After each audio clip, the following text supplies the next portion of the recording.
it doesn't give you study permit or work permit, you have to go back. So just come ready, okay? You don't want that to be your story. Getting your visa stamped on your passport is not the end.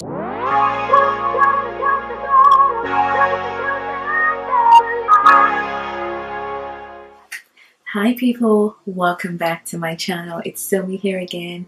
If this is your first time, thank you so much for clicking, and I hope you consider subscribing. Okay, please subscribe if you haven't already. Join the family, okay? Alright guys, so today I'm going to give you guys a story time of the day I got into Canada, everything that went down, the questions I was asked at immigration, why I missed my flight, and basically everything that's expected of you when entering Canada. So if you want to know how it all went down, anyways, please keep on watching. So I got my first point of entry to Canada was Vancouver.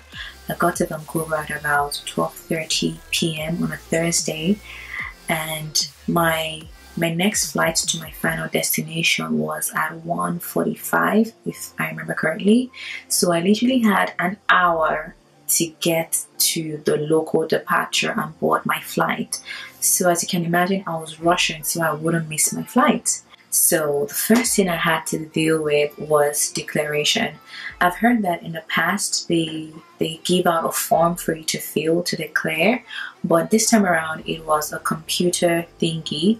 So once we got out of the plane and got into the airport, we had to stand in line. There was a lady just standing there to tell you, oh hey, go to the computer that's green. So once the computer turns green, you know it's free and ready, then you go to that computer. No one is helping you declare, you're doing it all by yourself. So get ready. So I got to the computer thing. It just scans you put your passport on somewhere, it scans your passport, it verifies you, it will even take a picture of you. So I had to put down my mask, take a picture, you know, all those stuffs, and then the main declaration starts.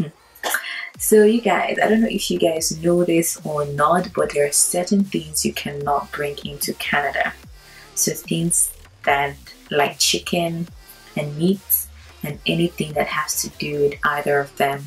So something like Indomie chicken, kilishi, Indomie, not Indomie, Maggi chicken, anything that has chicken on it or meat on it is not allowed. Fish is allowed though. You can bring oporoko, dry fish, and all those things. But you see kilishi, you see anything chicken, no, you cannot. You guys, like I didn't know about this at first. So when I went to the market to buy my stuffs, I bought Indomie chicken. I bought like half carton so that, you know, during quarantine I'll be able to use that for dinner mostly. But then like just a few days before I left, I was told about the whole contraband thing, and I'm like, oh my gosh. And I literally had to leave my Indomie chicken back home. I could have gotten the Indomie onion because that is allowed, but I didn't have time to start going to markets to buy Indomie onion, so I just forgot about the whole Indomie business. So yeah, so if you know anyone that's going to Canada or coming to Canada, send them this video so that they know. Don't bring in anything chicken related or meat related. They say don't bring in So on that declaration thing, you declare, like they ask you, are you with anything that has to do with chicken, meat, and all those things? If you're not with, you click no. You know, so me, I click no. So usually, yeah, when you don't declare, they don't search you. But if you declare, okay, that you have it, then they would search you. Like when my cousin came to Canada at some point, she declared, as per DGC now, she declared. So they searched her and took everything. So yeah, it's your choice, declare or do not declare. But just know that there are dogs. I've not gotten to that point yet, but let me just say, you know, that there are dogs. So when I went to get my luggage, right, there was this dog, like there was a police officer with a dog. So when I saw the dog, my thought was like, oh, the dog is searching for drugs. They're sniffing for drugs. Like the dog literally came to my box, sniffed, went to everyone's box that like everyone that taking out their luggage was sniffing. So I wasn't even bothered. I was like, oh, the dog is sniffing for drugs. But like a week or so after I got to Canada, and I was talking to someone about it, the person was like, oh, those dogs can also sniff chicken and meat. I'm like, hey, see, wow.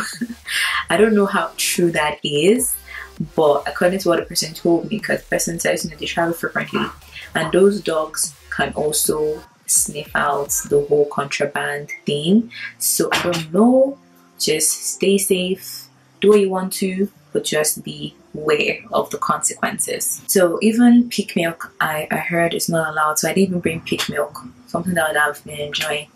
I didn't bring. So yeah, those are the things that I know of. If you know of any more contrabands, things that you can bring into Canada, please let us know in the comment section so we don't make the mistakes. So yeah, I wasn't searched because I didn't declare anything.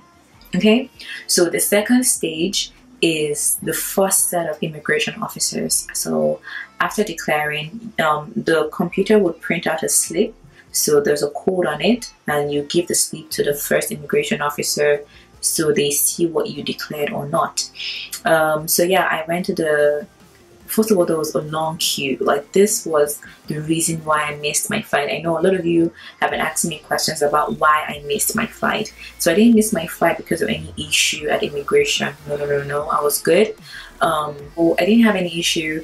The reason why I missed my flight was just, first of all, Lufthansa, the airline I used, arrived late. I was supposed to arrive like 11 something, but then they arrived like 12:30. Okay, so that contributed. And then the queue at immigration was just, there were just so many people at the airport that day. I don't know why. So yeah, nothing serious. Anyways, I waited online. It got to my turn. I was like, oh my gosh. Like, I didn't do anything bad, obviously, but like just that first time and things like that. So yeah, it got to my turn. I went to my immigration officer. It was really cute and nice. Canadians are really nice and very friendly. I'm sure you guys have heard people say this, but it's true.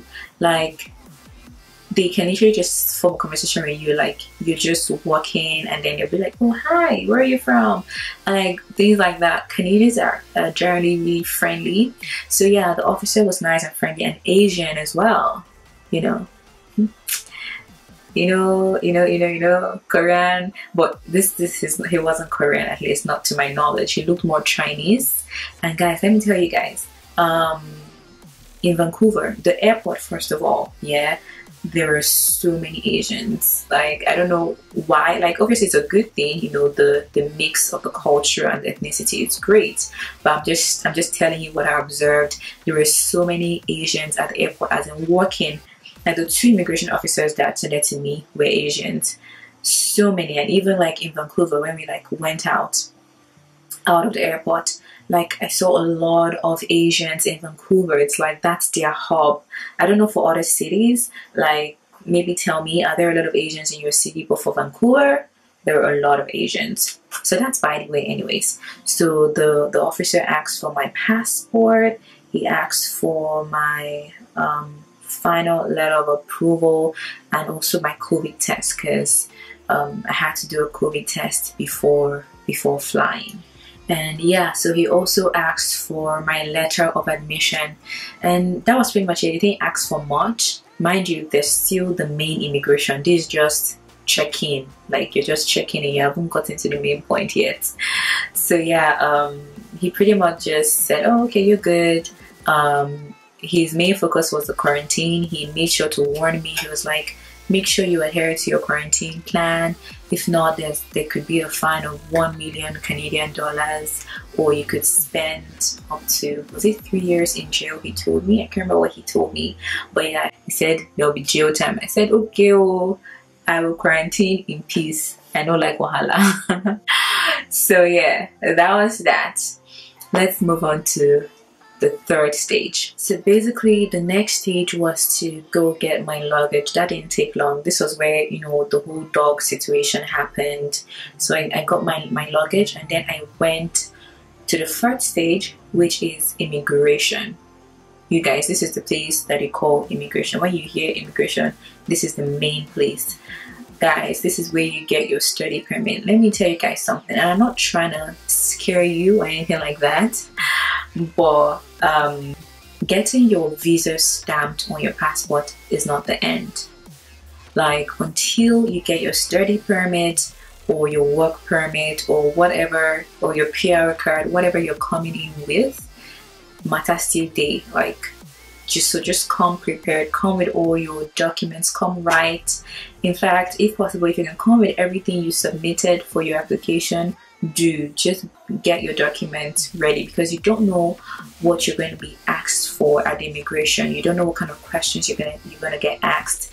You don't know the kind of officer you would meet, because maybe an officer that is too inquisitive and wants to know more about how you have a gist coming. Don't worry, just stay tuned. So just come prepared, because until you get that study permit, in my case, or work permit or PR card, it has not finished. Okay, visa is one thing, so the main thing, that immigration officer is the one in charge now. If that person doesn't give you study permit or work permit, you have to go back. Okay, so I'm not trying to scare you. Okay, obviously, like, a lot of people come and it's fine. I'm just telling you, be prepared until you pass that stage.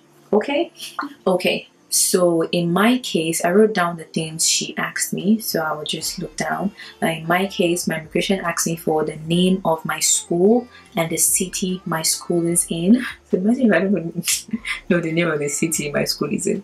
But obviously, everyone will know that. And then she asked me for my letter of admission. She asked for my visa approval letter. So, you know, that final, or your visa has been approved, blah, blah, blah.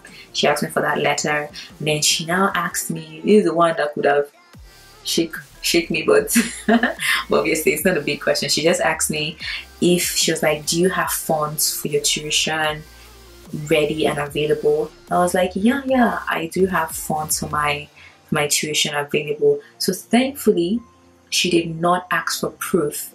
So when I was reading the CIC website, I actually knew about this, but I didn't take any action.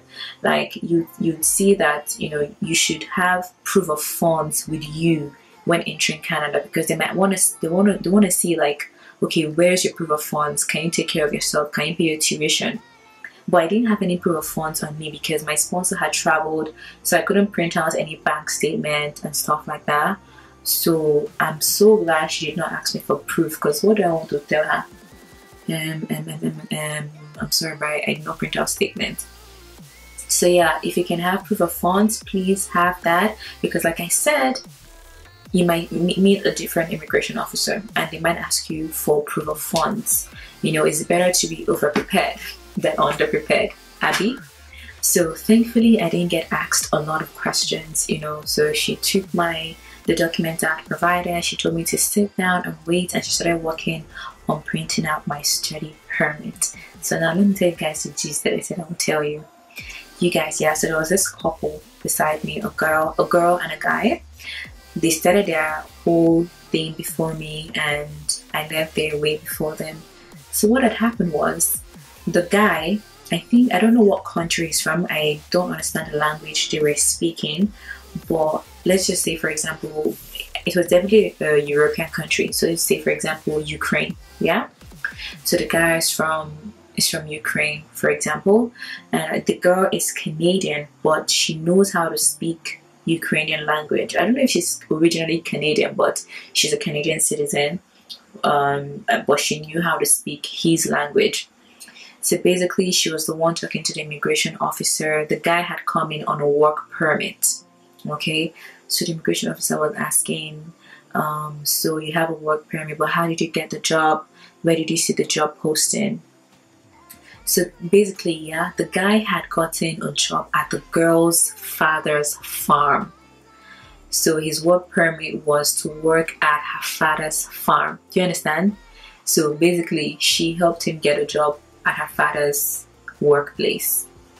Okay, so the immigration officer was scrutinizing them. He was like, so where did your father post the job ad? The girl said Facebook. The officer literally went to Facebook and he was like, okay, I don't see the job ad anywhere. Where can I find the job ad? Like, what kind of animals are there at the farm? He was now like, okay, so did you just want your boyfriend to come to Canada and you asked your father to employ him? Like, the girl, her voice started shaking. She was like, no, my dad employed him because he needed more workers, this is that. It was a long thing, like I literally left. I don't even know what happened. But yeah, that's what I'm telling you guys, come prepared, because you don't know the kind of officer you will meet at immigration, because their case was just crazy. Like, I even pitied them. I pitied them so much. Like when she would turn to ask the guy something, the officer would be like, no, I'm talking to you, face me, answer my question. It was a lot, but I believe, they got sorted out, because much later, when I was trying to sort out my whole missed flight issue, I saw them pass by. This was like later, I saw them pass by somewhere. So thankfully, their case got sorted out. So just come ready, okay? You don't want that to be your story. So I was sitting down there listening to gist. My study permit got ready, so I stood up, went to my immigration officer, and she gave me my study permit.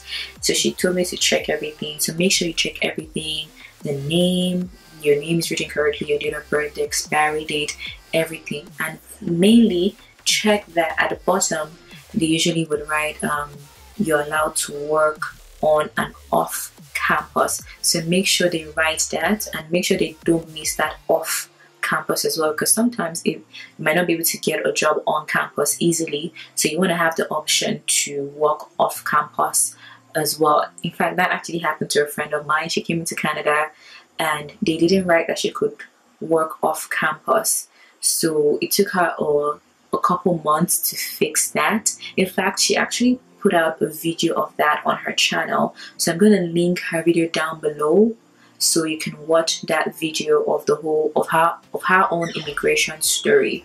So make sure you get everything right. So I got my study permit, yay! So I could then celebrate. So they would tell you to keep your study permit safe, and I'm telling you, keep your study permit safe like a baby, like a passport, because if you misplace that, I'm sure the process to get it will be too long. And like if you're traveling out of Canada, you have to have your original copy with you when you're coming back to Canada as well. So that's it for my story, and then obviously the rest of the story. I started running to catch my flight. I missed my flight, blah blah blah. You know the story. If you don't know the story, click it up here, or I'll link it down below so you can watch everything that went down at the airport. So yes.